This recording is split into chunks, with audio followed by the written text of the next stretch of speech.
हजारों वर्ष पूर्व कुरुक्षेत्र के मैदान में महाभारत का युद्ध हुआ था, जिसमें यह बतलाया गया कि किस तरह से समाज और देश के हित के लिए कार्य किया जाए। जब भगवान श्री कृष्ण दुर्योधन के पास 3 बार शांति दूत बनकर पहुँचे और उन्होंने कहा था कि पांडव को सिर्फ 5 गांव दिया जाए, तब दुर्योधन ने कहा था कि उन्हें सुई के नोक के बराबर भी जमीन नहीं दी जाएगी।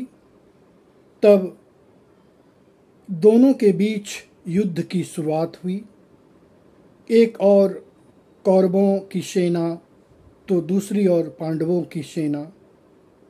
कौरव हजारों की संख्या में थे, पांडव की सेना में बहुत कम लोग थे। लेकिन जिस तरह से यह हमें बतलाती है कि धर्म की स्थापना के लिए ये युद्ध हुआ था, जैसा कि बताया जाता है कि जब अर्जुन कुरुक्षेत्र के मैदान में पहुँचे तो उन्हें भीष्म पितामह, द्रोणाचार्य और सगे संबंधी दिखलाई पड़ी। अर्जुन ने कहा कि मैं युद्ध नहीं करूँगा, चाहे मुझे राजपाट मिले या ना मिले। तब भगवान श्री कृष्ण उन्हें उपदेश देते हुए कहते हैं कि हे पार्थ, तुम्हें धर्म की रक्षा के लिए युद्ध करना होगा, और अगर तुम ऐसा नहीं करते हो तो तुम निंदनीय के पात्र हो जाओगे। इसलिए आगे बढ़ो और धर्म की स्थापना के लिए युद्ध करो। तब अर्जुन आगे बढ़ते हैं और युद्ध की शुरुआत होती है।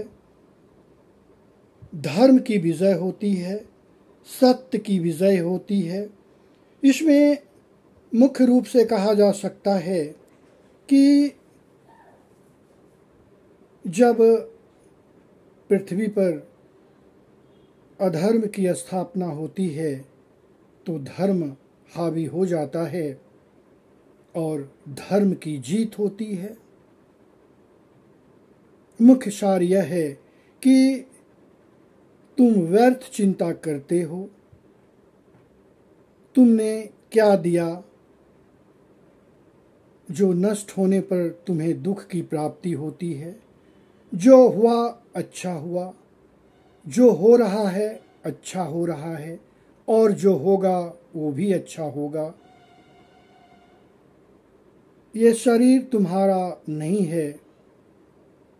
जिस प्रकार से तुम वस्त्र धारण करते हो, पुराने वस्त्र को त्याग कर नए वस्त्र धारण करते हो, उसी प्रकार ये शरीर है।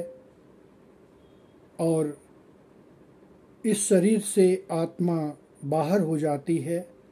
आत्मा न तो जन्म लेती है और न ही मरती है। इसलिए व्यर्थ चिंता करते हो। आज संपूर्ण भारतवर्ष में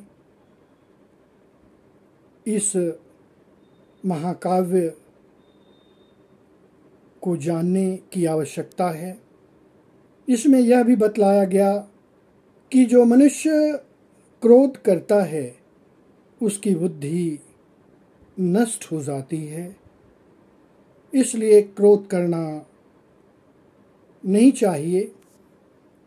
आज मनुष्य क्रोध के कारण बुद्धि को भ्रष्ट कर रहा है। इस महाकाव्य से हमें बहुत कुछ शिक्षा मिलती है। और जब हम इस महाकाव्य का गहन अध्ययन करेंगे तो निश्चित रूप से एक सही समाज और देश का निर्माण होगा।